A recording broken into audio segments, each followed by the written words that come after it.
नमस्कार दोस्तों, दी dynamic education में आपका बहुत बहुत स्वागत है।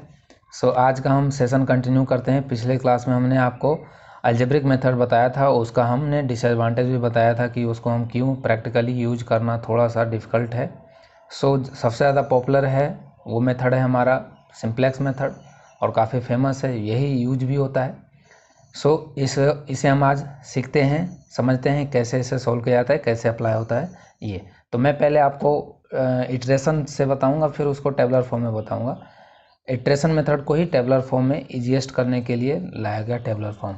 तो मैं क्वेश्चन लिख लेता हूँ। मैं क्वेश्चन ले रहा हूँ जो मैं शुरू से एक ही क्वेश्चन को मैं डिफरेंट मेथड से सॉल्व करा के अपन देख रहे हैं। पहले मैंने ग्राफिकल से कराया, पहले इसको फॉर्मुलेशन किया, फिर ग्राफिकल से सॉल्व किया, फिर अलजेब्रिक से सॉल्व किया। इसी क्वेश्चन को मैं आज कंटिन्यू करूँगा, फिर आगे जो होगा वो नेक्स्ट क्वेश्चन मैं लूँगा। ये था हमारा 6x1 plus 5x2 equal to क्या था, z। यही हमारा z प्रॉफिट फंक्शन था। और हमारे पास एक कंस्टेंट था, वो था x1 plus x2 less than equal to 5। Okay. और दूसरा कंस्टेंट हमारे पास था 3x1 प्लस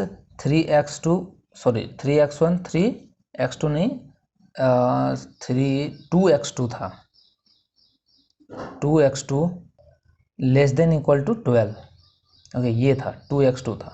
ओके, ये हमारा क्वेश्चन है। ठीक है, अब हमारा नॉन नेगेटिव कंस्टेंट तो आप जानते हैं कि x1 और x2 जो होगा वो ग्रेटर देन इक्वल टू 0 होगा। ये तो क्वेश्चन हमने लिख लिया। अब हम अलजेब्रिक मेथड में सॉल्व कैसे करते थे? ग्राफिकल में तो इस इनइक्वालिटीज़ को ग्राफ पे हम सॉल्व कर लेते। अलजेब्रिक मेथड में मैंने बताया था कि इस इनइक्वालिटीज़ को जब तक नहीं हटाएंगे तब तक हम सॉल्यूशन नहीं कर पाएंगे। तो इस जो इनइक्वालिटीज़ है, इस साइन को हटाने के लिए हमने एक स्लैग वेरिएबल का नाम सुना था, चर्चा किया था उस पर कि स्लैग वेरिएबल क्या होता है। उसके बारे में भी बताया था कि स्लैग वेरिएबल क्या होता है, क्यों लिया जाता है और क्यों वो प्रॉफिट फंक्शन में कंट्रीब्यूट नहीं करता है। ओके, तो ये चीज़ हमने समझा था पिछले क्लास में। तो आपने यदि पिछले क्लास को नहीं देखा है तो उसे ज़रूर पहले देखें। फिर हम इसको स्लैग वेरिएबल में चेंज कर लेते हैं जल्दी से। तो मैं जेड का लिखूँ तो पहले मैं ये कंस्टेंट लिख देता हूँ, x1 प्लस x2 प्लस में x3 और इक्वल टू हमने 5 किया था। ओके, अब ये प्लस में क्यों लेते हैं, इधर ही क्यों लेते हैं, ये सब हम पिछले क्लास में डिस्कस किए हैं। तो इसी x3 को हम क्या बोलते हैं, स्लैग वेरिएबल।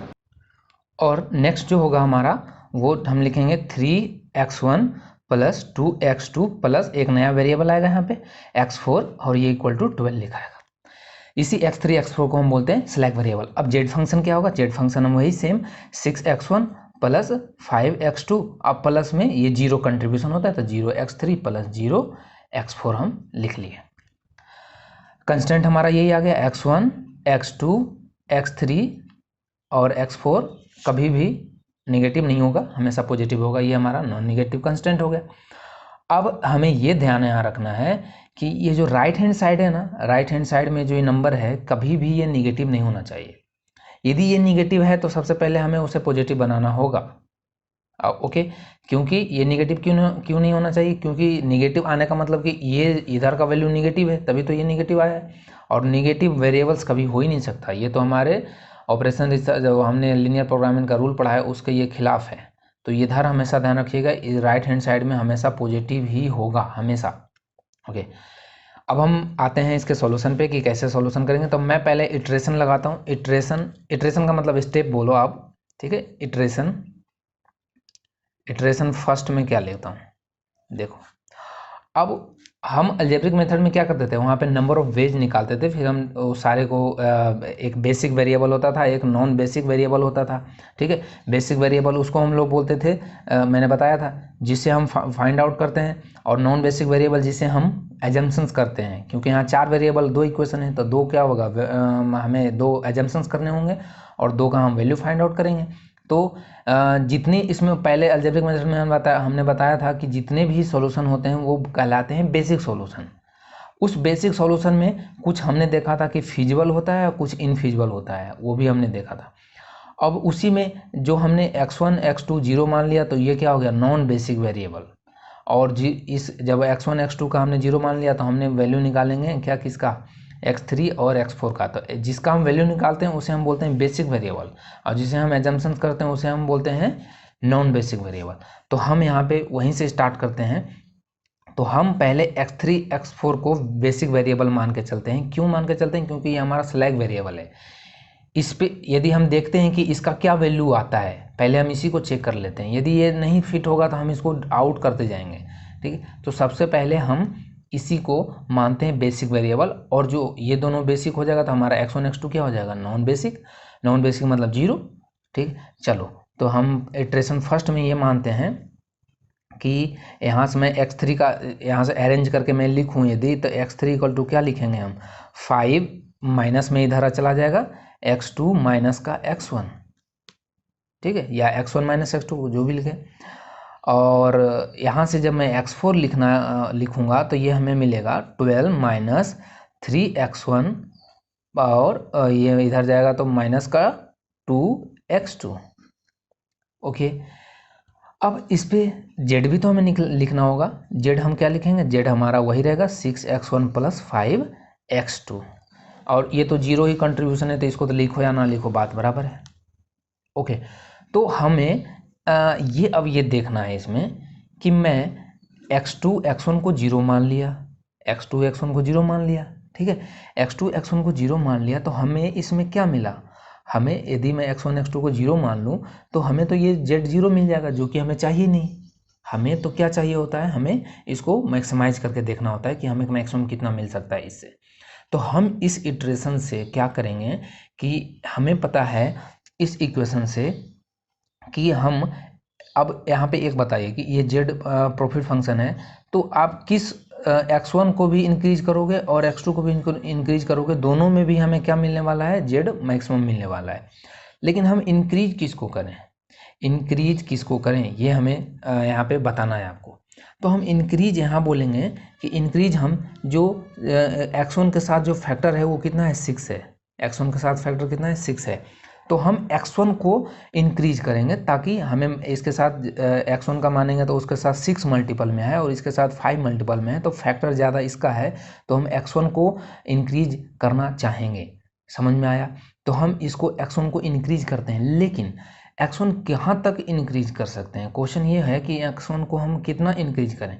तो हमें इस इक्वेशंस का सहारा लेना पड़ेगा, इस इक्वेशंस को ध्यान से देखना पड़ेगा कि कितना x1 का क्या वैल्यू लें, ताकि ये जो हो हमारा जो कंस्टेंट है, जो हमारा ये रूल है वो इनवैलिड ना हो जाए।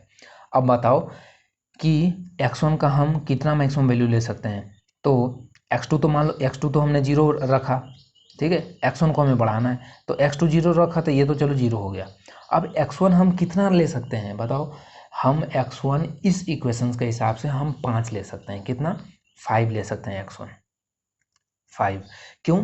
क्योंकि जैसे ही x2 तो 0 है, क्योंकि हमने नॉन बेसिक माना है, तो हमने तो x1 x2 को दोनों को 0 माना था, लेकिन हमें z को मैक्सिमम देखना है। तो मैक्सिमम देखने में हमने ये दोनों में देखा कि हम किसको ज़्यादा बढ़ा सकते हैं। तो हमने देखा कि इसके साथ फैक्टर 6 है, तो इसको ज़्यादा हम बढ़ाना सोचेंगे, इसको वहीं का वहीं रखेंगे 0। समझ में आया? तो ये 5 हम क्या करेंगे, ये जो 5 हमारा है मैक्सिमम इस इक्वेशंस के हिसाब से, कि भैया 5 क्यों? क्योंकि ये 0, और यदि 5 रखोगे तो ये कंप्लीट 0 हो जाएगा, और यदि इससे ऊपर करोगे 6 करोगे तो ये क्या हो जाएगा? x3 निगेटिव हो जाएगा, जो कि हमने पढ़ा है कि हमारा वेरिएबल्स कभी भी निगेटिव नहीं हो सकता। सेम एज इट इज, जब यदि मैं 5 ले लेता हूँ तो फिर इसको भी तो देखना होगा कि भाई x4 तो कहीं निगेटिव नहीं हो रहा, x4 देखो निगेटिव हो जाएगा। क्यों?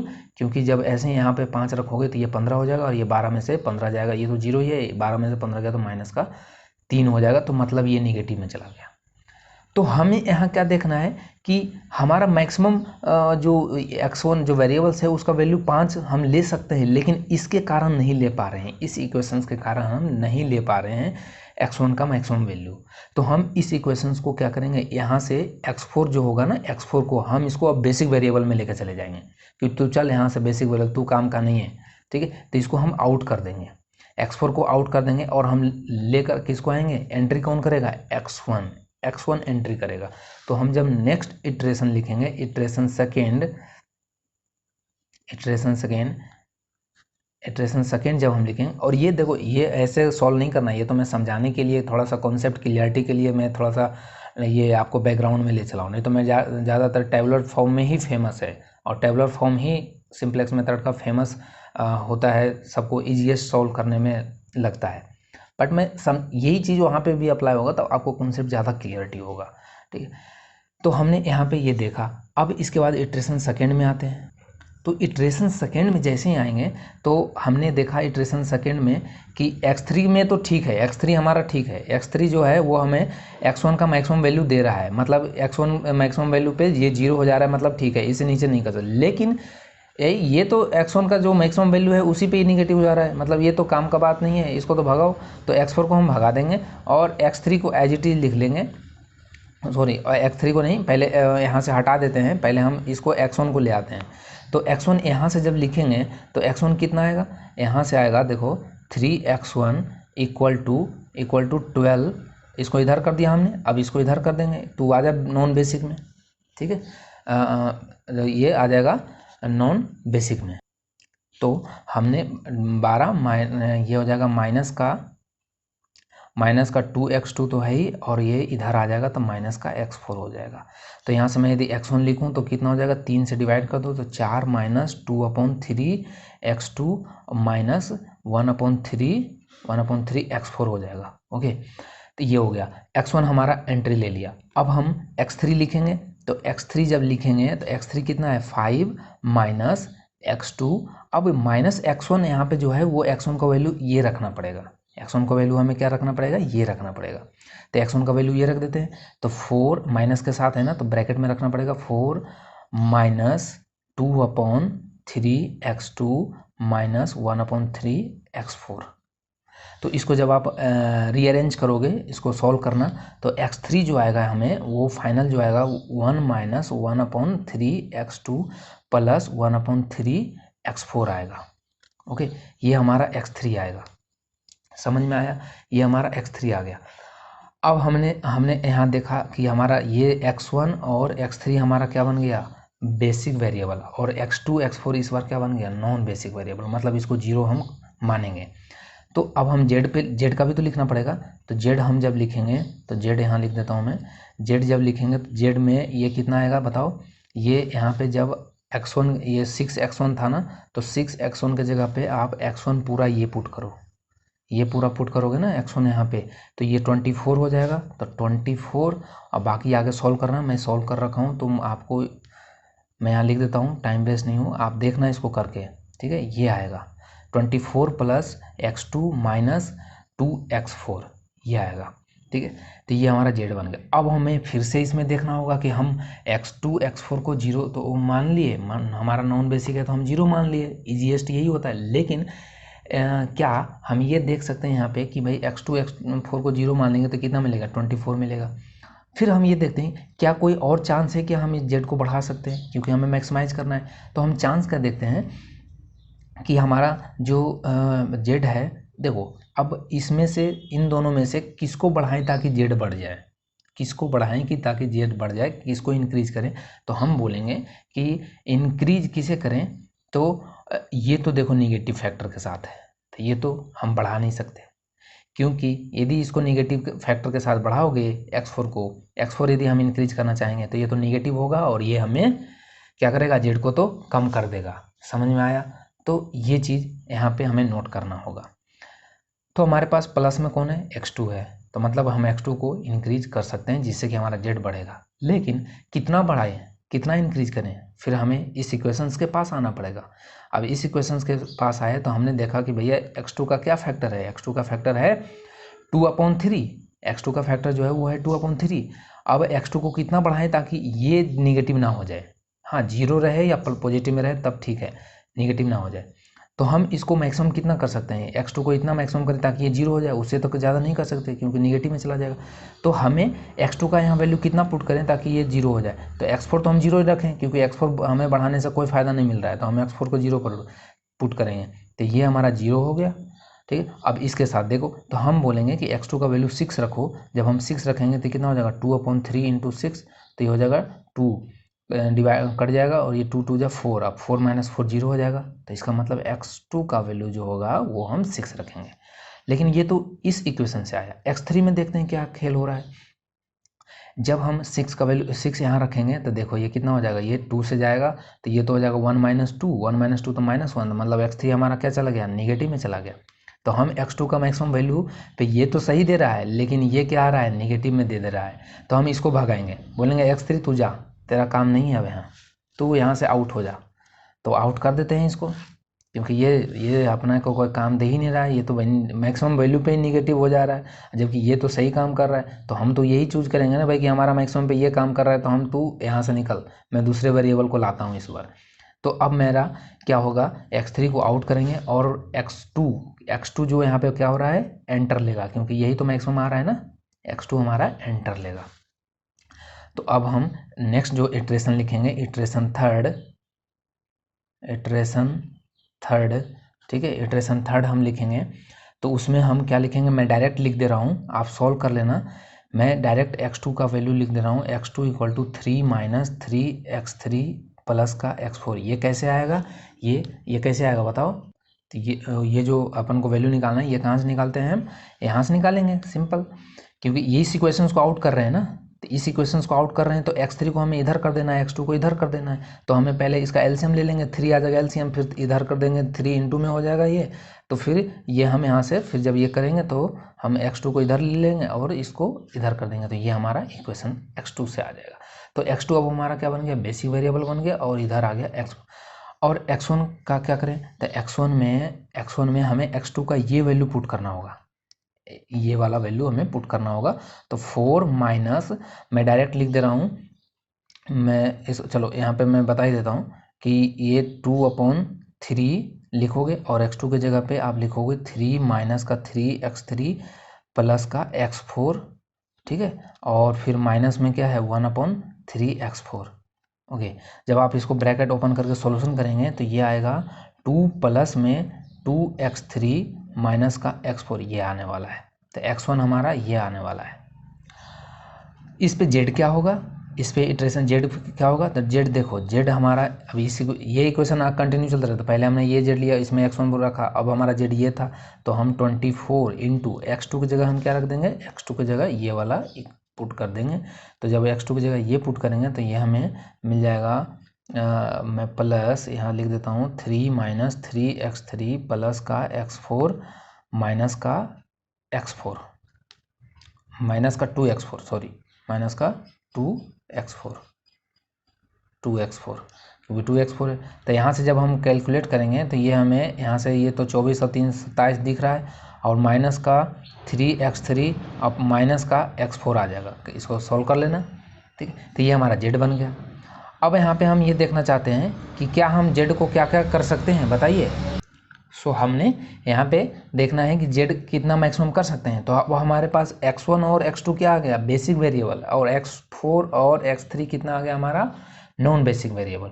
तो x4 और x3 x4 को हमने 0 माना। अब जैसे 0 माना तो हमें क्या मिलेगा, क्या हम फिर यहाँ देखेंगे कि क्या हम x3 x4 में से किसी को इंक्रीज करने से हमारा z इंक्रीज करेगा क्या, हम देखते हैं। तो देखते हैं कि दोनों तो निगेटिव फैक्टर के साथ आ गया, किसके साथ आ गया, निगेटिव फैक्टर के साथ आ गया। तो x3 को बढ़ाओगे तो भी z माइनस में घटेगा, मतलब डिक्रीज होगा। x4 को इंक्रीज करोगे तो भी ये डिक्रीज होगा, क्योंकि ये निगेटिव साइन के साथ आ गया।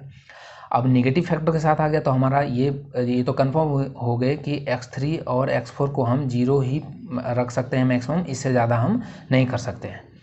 तो 0 मैक्सिमम करेंगे तो z कितना मिल जाएगा, 27 मिल जाएगा, क्योंकि इसमें 0 पुट करो 27 मिल जाएगा।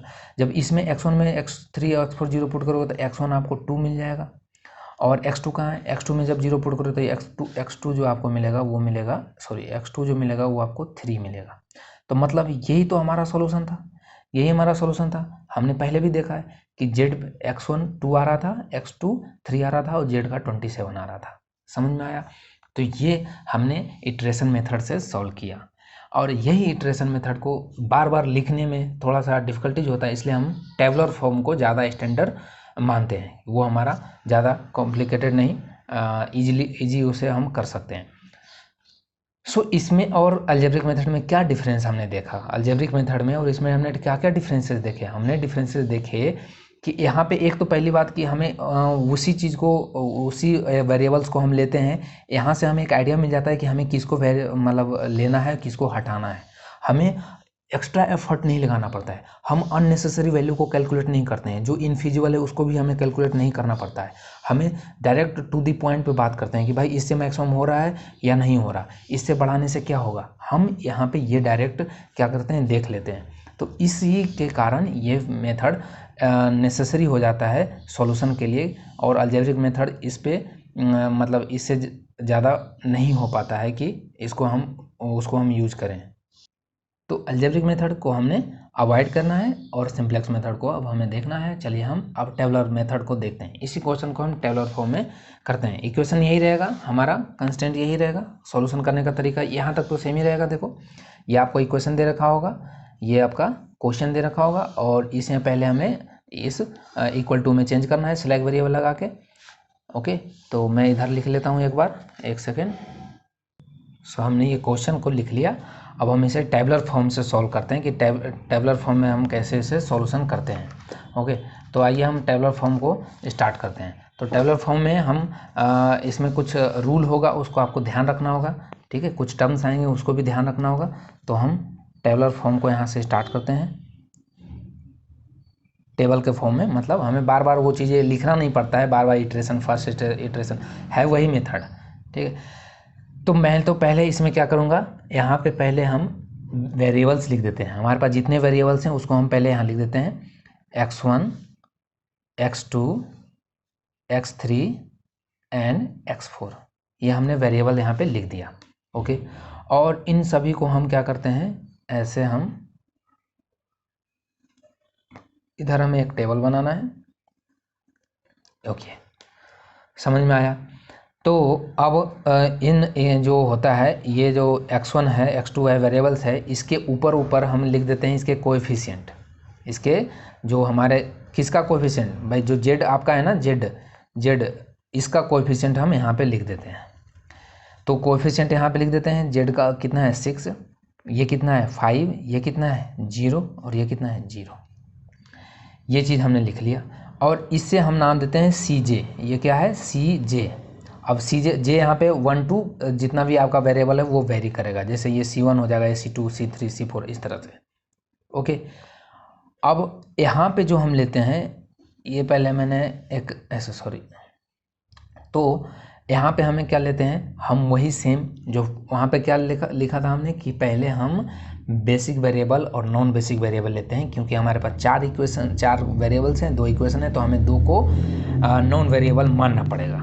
तो नॉन वेरिएबल यहाँ पे जो हम मानते हैं, तो उसको हम अभी मानते हैं कि x3 और जो x4 है उसे हम बेसिक वेरिएबल मान के चलते हैं कि भाई ये हमारा सॉल्यूशन का हिस्सा है, देखते हैं इससे क्या होता है। तो हम पहले x3 और x4 को हमेशा जो हमारा जो हमारा स्लैग वेरिएबल होगा ना, जो हमारा स्लैग वेरिएबल होगा, या आप जिसे बेसिक वेरिएबल बोलते हो, ठीक, तो उसे हम सबसे पहले टेबल में लाएंगे, एंट्री दिलाएंगे कि तू एंटर कर, देखते हैं तेरा क्या हस्र होता है। फिर तुम्हारे हस्र के हिसाब से हम तुम्हारे ऊपर देखेंगे कि क्या करना है। तो हमने x3 x4 को यहाँ पे लिया, यहाँ पे जो लिखाता है वो ध्यान रखिएगा, वो बेसिक वेरिएबल लिखाता है जिसे हमें वैल्यू फाइंड आउट करना होता है। समझ में आया, मतलब इस इटरेशन के लिए वैल्यू फाइंड आउट करना होता है।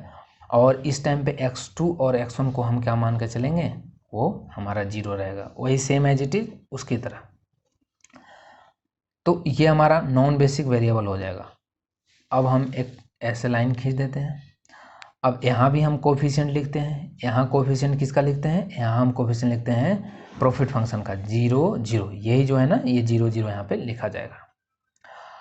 अब एक जो नेक्स्ट रो आती है वो आती है CJ minus ZJ, CJ minus ZJ। अब ये क्या है CJ माइनस ZJ, तो देखो ZJ निकालने का तरीका मैं अभी बताता हूँ। पहले मैं यहाँ पे इसके भी कोफिशिएंट यहाँ पे मैं भर देता हूँ। तो यहाँ जो कोफिशिएंट भराएगा वो भराएगा इस इक्वेशंस के कोफिशिएंट का। अब जो ये 2 इक्वेशन आपके पास है, इसका कोफिशिएंट यहाँ पे आप पुट कर दो। तो देखो x1 कितना है 1, x2 कितना है, इसका कोफिशिएंट 1, x3 कितना है 1, और x4 कितना है, x4 तो है ही नहीं इसमें, तो 0 हो गया। ठीक है, इसी तरह से जब हम इस के लिए पुट करेंगे, नीचे पुट करेंगे, तो यहाँ लिखेंगे इसका 3 कोफिशिएंट, x1 का कोफिशिएंट 3, x2 का कोफिशिएंट 2, x4 का कोफिशिएंट 1, और x3 तो है ही नहीं, तो इसमें 0 हो गया। ओके, तो ये तो हमारा हमने क्वेश्चन के हिसाब से लिख दिया, अभी तक हम सॉल्यूशन नहीं किए हैं, अभी हमने जो जो क्वेश्चन लिखा है वही हम लिख रहे हैं। अब हम एक आता है जेड कैसे कैलकुलेट किया जाता है। तो जेड जो कैलकुलेट किया जाता है वो किया जाता है दिस वन, ठीक है, ये देखो जीरो, इसका और इसका मल्टीपल होता है, इसका और इसका क्या होता है, मल्टीपल होता है, और इसके साथ हम क्या कर, इसका और इसका मल्टीपल, इसका मल्टीपल, दोनों का प्लस होता है। ये जो कोफिशिएंट आप देख रहे हैं ये इंटू वन, ये और ये जीरो इंटू थ्री, इन दोनों का प्लस होता है।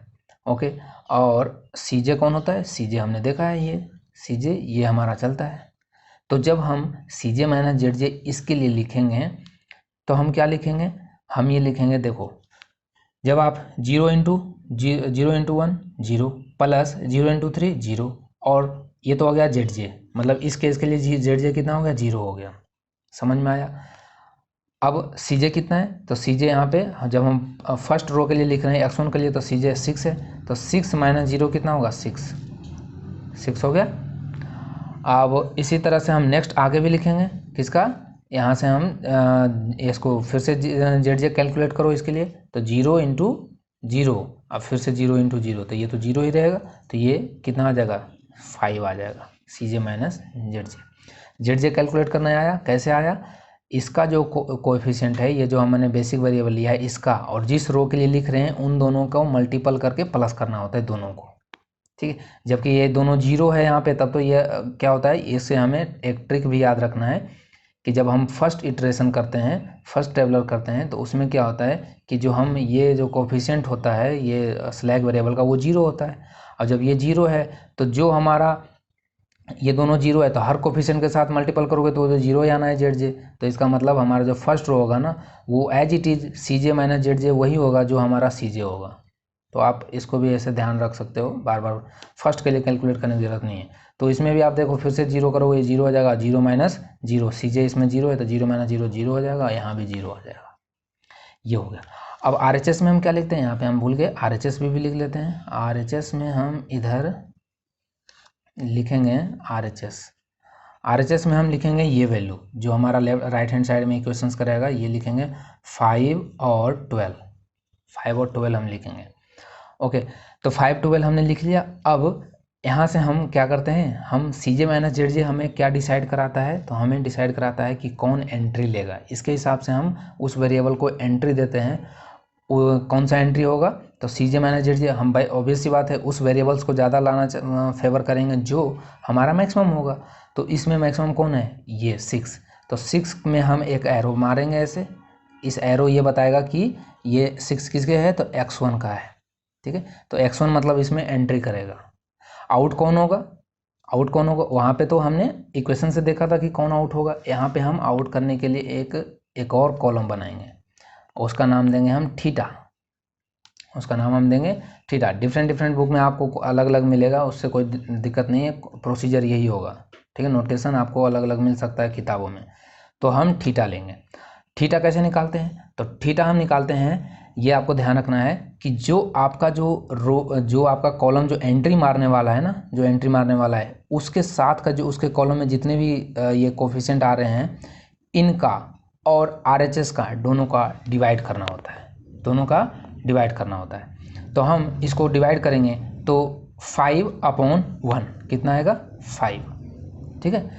और इसके लिए कैसे लिखेंगे, सॉरी ये जो 12 आएगा ये ऊपर आएगा 12, ये कल गलत हो गया, यहाँ नहीं, ये 12 ऊपर आएगा क्योंकि ये कोफिशिएंट इसका है ना, तो ये तो हमें सी जे माइनस जेड जे इसका निकालना है ना, तो ये तो आ जाएगा कितना, ये तो जीरो आएगा, ये जीरो आएगा क्योंकि 5 इंटू जीरो जीरो और 12 इंटू जीरो जीरो, और सी जे इसमें तो है ही नहीं, तो मतलब हमने जीरो इसका सी जे माइनस जेड जे आ गया इसका।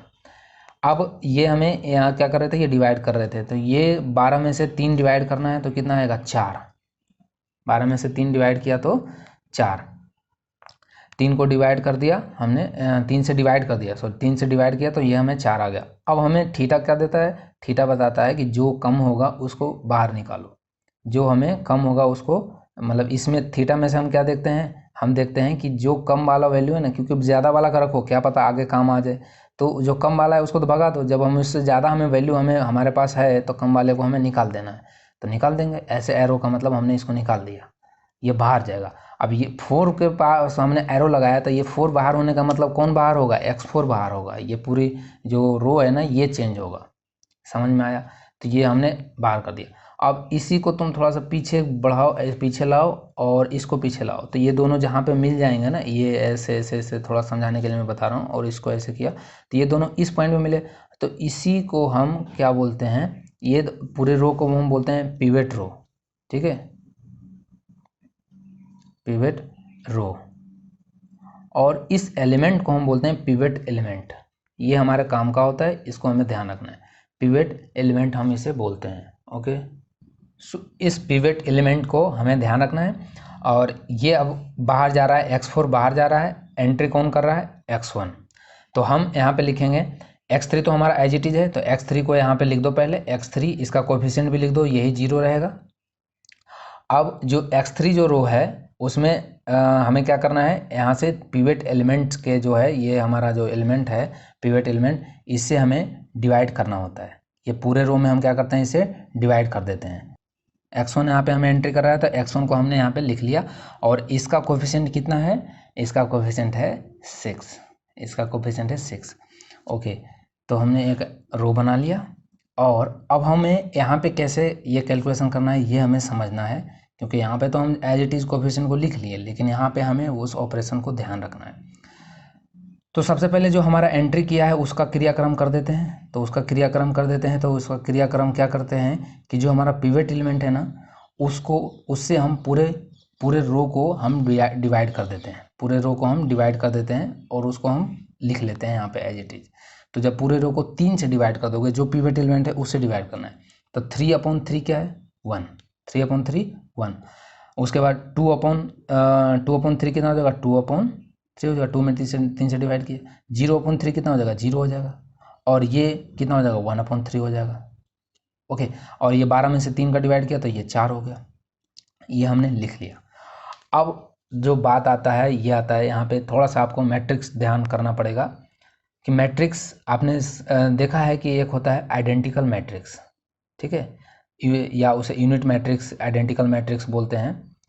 तो यहाँ पे आपको क्या दिख रहा है कि जो हम यहाँ पे बेसिक मान कर चलते हैं ना, जो हमारा इधर जो हम यहाँ कॉलम में लिखते हैं, यहाँ पे दोनों बेसिक वेरिएबल x3, जब फर्स्ट इटरेशन था उसमें हमने x3 x4 को बेसिक वेरिएबल मान के चला था। तो हमें इसमें दिख रहा है कि ये जो हमेशा बनाता है, इसका जो कोफिशिएंट है, ये हमेशा आइडेंटिकल मैट्रिक्स बनाता है। ठीक है, आइडेंटिकल मैट्रिक्स मतलब इसके डायगोनल जो होंगे हमेशा ये 1 1 में चलेगा। ओके, तो यदि मैं तीन रो और 3 कॉलम का आइडेंटिकल मैट्रिक्स पूछूं तो कैसे लिखेंगे, ऐसे लिखेंगे 1 0 0 और 0 1 0 और 0 0 1, ऐसे। तो ये आप आइडेंटिकल मैट्रिक्स जानते हैं। सो यही हमें हमेशा ध्यान रखना है, ठीक है, यही हमेशा ध्यान रखना है कि जो हमारा यहाँ पे बेसिक वेरिएबल में एंट्री करते रहेगा वो हमेशा क्या रहना चाहिए, एक आइडेंटिकल मैट्रिक्स बनना चाहिए। ये नेसेसरी है, ठीक है, ये नेसेसरी है, इसको हमें बनाना होगा, आइडेंटिकल मैट्रिक्स हमें बनाना होगा। तो यहाँ पे देखो x1 के पास, यहाँ इस बार बेसिक वेरिएबल कौन है, x3 और x1। x1 के इधर जो है 1 आ गया है, तो इसका मतलब पक्का है कि यहाँ पे हमें 0 चाहिए। अब हमें यहाँ पे 0 चाहिए। और x3 कहाँ है, x3 यहाँ है, x3 कहाँ है, यहाँ है, देखो x3 है। और x3 के पास में यहाँ नीचे 0 आ गया, तो पक्का है कि यहाँ पे 1 चाहिए, तभी तो ये 0 1 और 1 0 बनेगा, दोनों आइडेंटिकल मैट्रिक्स बनेगा। तभी तो हम लिखेंगे यहाँ 0 आना चाहिए, यहाँ 1 आना चाहिए, यहाँ 1 आना चाहिए, और यहाँ ये 0 है, तभी ये आइडेंटिकल मैट्रिक्स बनेगा।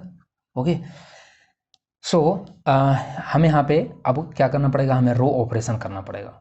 रो ऑपरेशन कैसे करना है ये भी हमें बताऊंगा ट्रिक। तो आप देखो, ये आपको स्टार्टिंग में थोड़ा सा समझने में डिफ़िकल्ट लग रहा होगा कि ये क्या हो रहा है, लेकिन जैसे ही आप मैं 4-5 क्वेश्चन कराऊंगा तो आपको फिर ये प्रैक्टिस में आ जाएगा, फिर आप समझ जाओगे कि कैसे सीजे निकालना है, जेड निकालना है। स्टार्टिंग में प्रॉब्लम होगा कि किस कोफिशिएंट को किसके साथ मल्टीपल करें, तो आपको पेशेंस रखना है और अच्छे से सीखना है, प्रैक्टिस करना है। तो हमने क्या देखा यहाँ पे कि यदि मुझे यहाँ 0 चाहिए तो मैं क्यों नहीं इसके और इस रो को माइनस कर दूँ डायरेक्टली। ये हमें यहाँ पे 1 दिख रहा है ना, यहाँ पे हमें 1 दिख रहा है, और यहाँ पे भी हमें क्या दिख रहा है, ये 1 दिख रहा है। तो हम इस रो को, ये जो पूरी रो है और ये जो पूरी रो है इन दोनों को हम माइनस करके और एक नया x3 हम लिखेंगे। तो देखते हैं, तो हमने यहाँ पे लिखा कितना 0 1 माइनस 1 0 और फिर ये तो 1 माइनस 1 0 हो गया। अब 1 माइनस का 2/3, अब 1 माइनस का 2/3 कितना होता है 1/3, 1 माइनस 2/3 1/3। फिर से यहाँ पे 1 माइनस 0 तो कितना हो जाएगा 1, 1 माइनस 0 1। फिर ये 0 0 और माइनस का 1/3 तो कितना हो जाएगा माइनस का 1/3, माइनस का 1/3। ओके, और ये कितना हो जाएगा 5 माइनस 4, 5 माइनस 4 1 हो जाएगा। तो ये हमने रो ऑपरेशन से लिख लिया। रो ऑपरेशन आपको यदि कन्फ्यूजन हो रहा है तो मैं बार बार कर रहा हूँ कि आपको प्रैक्टिस में कराऊंगा, उसमें आपको कन्फ्यूजन दूर हो जाएगा कैसे करना है। बस हमें दो ही बात का ध्यान रखना है कि आइडेंटिकल मैट जो हमारा यहाँ वेरिएबल्स है ना उसका आइडेंटिकल मैट्रिक्स बनना ज़रूरी है। और क्यों बनना ज़रूरी है, क्योंकि हमें जब यहाँ पे हम ये बेसिक वेरिएबल लिए हैं, ये जो हम बेसिक वेरिएबल लिए हैं तो वो नॉन बेसिक जो हमारा है वो 0 आना ज़रूरी है। ठीक है, तो इसीलिए हमें आइडेंटिकल मैट्रिक्स यहाँ पे बनाना ज़रूरी होता है। तो हम ये कहेंगे कि अब ये तो हमने लिख लिया यहाँ से कि रो ऑपरेशन से लिख लिया। अब यहाँ पे हम डिसाइड क्या करते हैं CJ minus ZJ, CJ minus ZJ, CJ minus ZJ। सो CJ माइनस ZJ अब इसके लिए कैसे कैलकुलेट करेंगे बताओ। तो हम 0 पहले ZJ निकाल लेते हैं क्योंकि CJ हमें पता रहता है, CJ हमारा 6 है, फर्स्ट के लिए हमारा CJ क्या है 6 है, तो 6 माइनस ZJ। अब ZJ कैलकुलेट कर लेते हैं तो ये होता है 0 in this one into this one, जिसके लिए निकाल रहे हैं उसका कोफिशिएंट के साथ मल्टीपल करना है प्लस करना है। तो इसका 0 इंटू 0 0 और 6 इंटू 1 6 और 6 माइनस 6 कितना हो जाएगा 0, क्योंकि ZJ हमारा 6 आ गया तो 0 हो गया। ठीक है, फिर नेक्स्ट हम लिखेंगे इसके लिए, तो इसके लिए क्या लिखेंगे 0 इंटू ये तो 0 हो गया और 6 इंटू 2/3 कितना हो जाएगा 4 हो जाएगा और 5 माइनस 4 कितना हो जाएगा 1 हो जाएगा। ओके, मतलब ये 5 है ना आपका, देखो मैं शुरुआत में अभी पूरा कैलकुलेट करके बता रहा हूँ, फिर जैसे जैसे आप प्रैक्टिस होगा आप खुद कर लोगे। 5 माइनस और 6 ये तो देखो 0 हो जाएगा। ZJ जो लिखाता है ना वो ऐसे लिखाएगा, देखो ये लिखाएगा 0 इंटू 1/3 अब प्लस 6 इंटू 2/3, तो ये तो 0 हो गया, तो ये कितना हो जाएगा ये 2 2 दूनी 4, तो मतलब ये 5 माइनस 4 हो गया मतलब 1 आएगा। ओके, तो ये हमने 1 लिख लिया। अब नेक्स्ट के लिए लिखते हैं, तो इसमें हम 0 इंटू 0 और ये 6 इंटू 0 तो ZJ 0 होगा, ये 0 है तो 0 ही आ जाएगा। फिर हमने देखा आगे कि ये 0 इंटू दिस वन 0 एंड ये हो जाएगा हमारा कितना 6 इंटू 1/3 तो मतलब 2 और 0 माइनस CJ 0 है यहाँ पे, तो 0 माइनस 2 कितना हो जाएगा माइनस का 2। ओके, अब एक चीज़ भी यहाँ से फिर हमने एक ट्रिक ध्यान रखेंगे। ठीक है, क्या कि जो भी हमारा बेसिक वेरिएबल ने पहला ट्रिक तो हमने ये देखा था कि जब फर्स्ट रो लिखते हैं ना तो उसमें CJ माइनस ZJ वही होता है जो CJ होता है, क्यों क्योंकि दोनों कोफिशिएंट 0 होता है तो सब तो 0 ही आ जाएगा ZJ। अब यहाँ पे हमें सेकेंड ट्रिक क्या ध्यान रखना है कि जो हमारा CJ माइनस ZJ होता है ना वो हमेशा 0 होगा, किसके लिए जो हमारा यहाँ पे बेसिक वेरिएबल आप मान के चलते हो ना कि जो हमारा जैसे इसमें इस बार देखो x3 और x1 हमारा बेसिक बन गया है। ठीक है, तो दोनों देखो दोनों 0 होगा CJ माइनस ZJ, x1 वाला भी CJ माइनस ZJ 0 है और x3 वाला भी CJ माइनस ZJ 0 है। समझ में आया? तो ये चीज़ हमें ध्यान रखना है कि अब चाहो तो आप कैलकुलेट नहीं करो, डायरेक्ट 0 लिख दो, बाकी जो दो हमारा नॉन बेसिक है उससे आप कैलकुलेट कर लो, उसको कैलकुलेट कर लेना। अब हम CJ माइनस ZJ से क्या डिसाइड करते हैं, हम ये डिसाइड करते हैं कौन हमारा एंट्री मारेगा। तो एंट्री मारता है कौन, तो ये तो देखो निगेटिव है CJ माइनस ZJ, ये तो हमारा कोई काम का है ही नहीं, ये 0 ही है ये 0 है, तो एंट्री कौन मारेगा 1 प्लस वाला, एंट्री कर गया। फिर अब एंट्री करके अब आउट कौन करेगा, चलो यहाँ पे भी तो इसको भी तो कैलकुलेट कर लो CJ माइनस ZJ, तो ये देखो 0 इंटू 0 1 0 हो जाएगा और 6 इंटू 4 कितना हो जाएगा 24, ये 24 आ गया। अब हम थीटा निकालेंगे। थीटा कैसे निकालते हैं, थीटा निकालते हैं जो हमने जो एंट्री वाला रो है ना कॉलम है उसके एलिमेंट को हम जो RHS होता है उससे डिवाइड कर देते हैं। ठीक है, तो हम यहाँ पे क्या करेंगे 1/1/3 दिस एलिमेंट आप इसको RHS 1 है और ये एलिमेंट जो एंट्री मारने वाला उसका एलिमेंट 1/3 है, तो 1/1/3 कितना हो जाएगा 3, क्योंकि 3 ऊपर चला जाएगा। ओके, नेक्स्ट जो हम लिखते हैं वो क्या लिखते हैं ये 2/3 है इधर और यहाँ 4 है, तो इसको करोगे कितना हो जाएगा, तो देखो 4/2/3 तो 3 ऊपर चला जाएगा तो ये हो जाएगा 6, ये आ जाएगा 6। अब इन दोनों में से सबसे कम देखना है, थीटा वाला हम क्या देखते हैं, कम देखते हैं, उसको बाहर भगा देना है, बाहर भगा दिया कौन, 3। अब 3 बाहर भागने मतलब कौन जाएगा, x3 बाहर भागेगा, x3 बाहर जाएगा और x2 हमारा अब एंट्री मारेगा।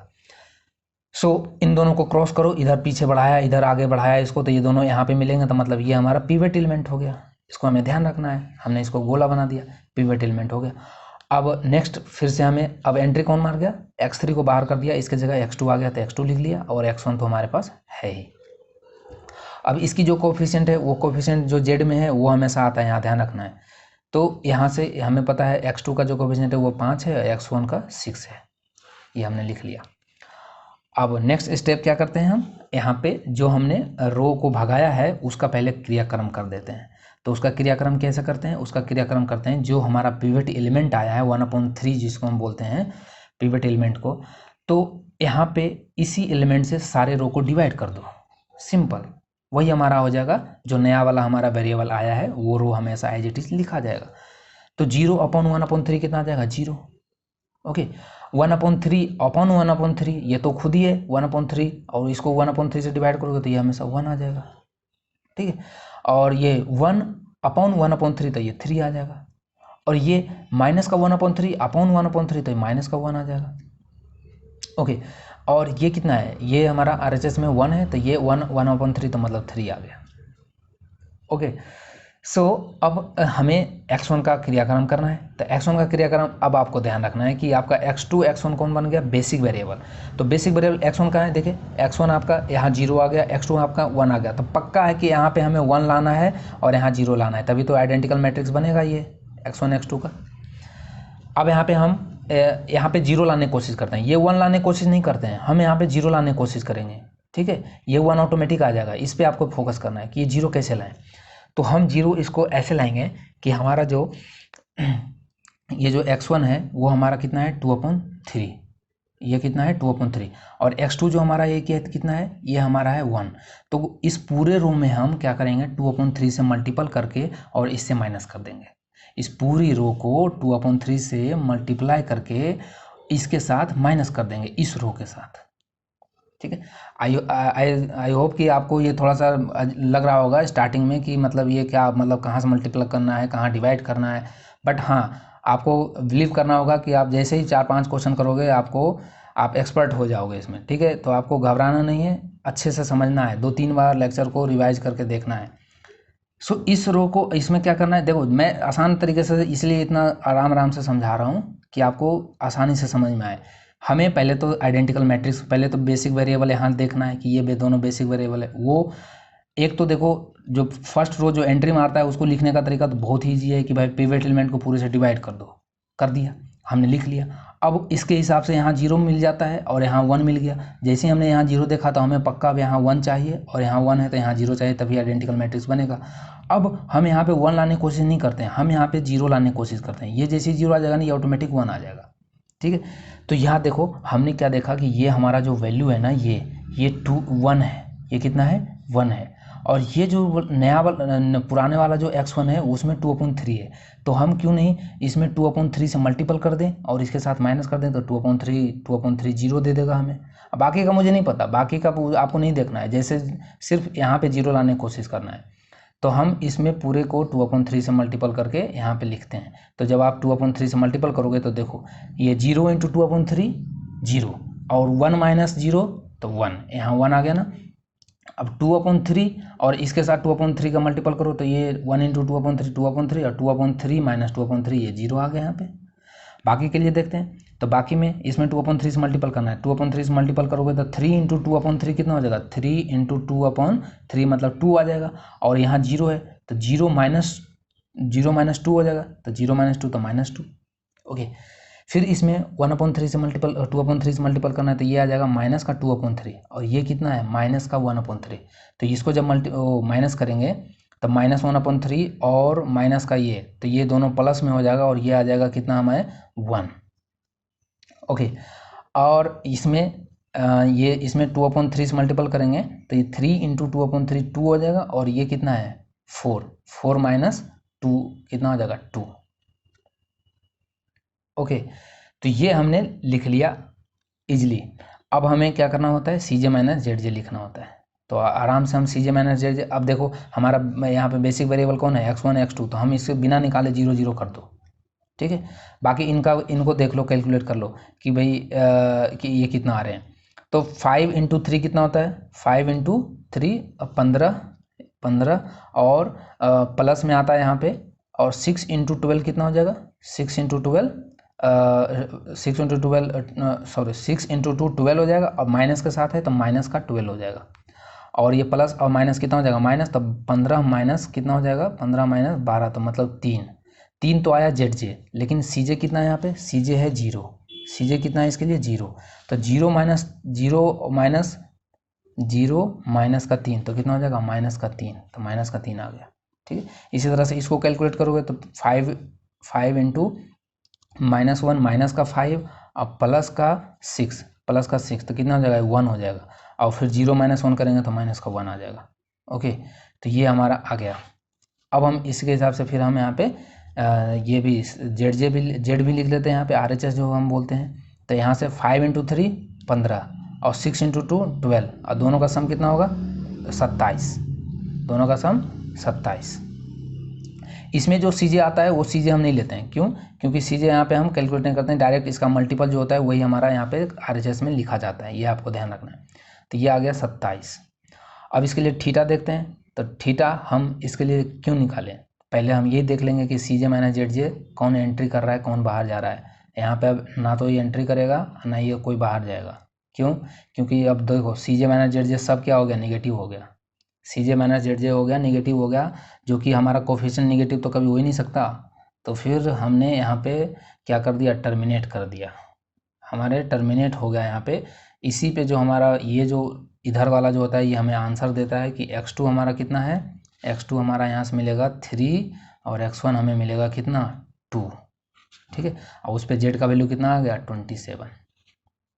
टर्मिनेट क्यों किया, क्योंकि हमने देखा कि हमारा जो लीनियर प्रोग्रामिंग का जो रूल है उसको ये वैलिड नहीं कर रहा, वो इनवैलिड कर रहा है। हमने पढ़ा है कोफिशिएंट कभी भी नेगेटिव नहीं हो सकता, ये तो यहाँ पे अब कोई ऐसा, अब मान लो हमने -3 को एंट्री कराया, -3 को एंट्री कराया तो 21 को मतलब x3 को एंट्री कराना, -3 को एंट्री कराना मतलब x3 को एंट्री कराना, मतलब x3 निगेटिव आप ले रहे हो, x3 निगेटिव ले ही नहीं सकते, ये तो पहले ही आपका रूल है। ओके, -1 नहीं कर सकता, 0 हो ही गया, तो 0 को क्या एंट्री कराना, तो ये हमने यहाँ पे टर्मिनेट कर दिया। जैसे ही हमारा ऑल सी जे माइनस जेड जे आपका 0 या माइनस में मिल जाता है तो हम वहीं पे टर्मिनेट कर देते हैं, और वहीं पे हमारा जो RHS हो जाता है वो हमारा प्रॉफिट फंक्शन, मतलब फाइनल आंसर कि भाई इतना आपको मिलेगा, और जो वेरिएबल्स का जो वैल्यू आता है वो हमारा आंसर हो जाता है। समझ में आया। तो ये तो था एक बेसिक क्वेश्चन। अब हम नेक्स्ट क्वेश्चन में ये भी देखेंगे, एक क्वेश्चन भी करेंगे कि लेस देन वाला कैसे होगा, इक्वल टू ग्रेटर देन, दोनों मिक्स हो तो क्या होगा, मिनिमाइज प्रॉब्लम होगा तो कैसे सोल्व करेंगे। और ये भी देखेंगे कि क्या कभी जो वेरिएबल्स एक बार आउट हो जाता है क्या वो कभी एंट्री कर सकता है बाद में आगे स्टेप में, ये भी देखेंगे। कि अपन यही सोचते हैं कि जो एक बार एंट्री कर गया वो वापस से नहीं आएगा, लेकिन ऐसा होता है, जो एंट्री कर जाता है एक बार वो वापस से भी उसका आने का चांस हो जाता है इसमें। तो यही सब अब नेक्स्ट क्लास में देखेंगे। आई होप आपको ये लेक्चर अच्छे से समझ में आया होगा। आप इसको 2-3 बार रिवाइज करेंगे, इसको बार बार देखेंगे कि मैंने क्या समझाने की कोशिश किया है। So thank you for watching Dynamic Education. This is Rohit signing off.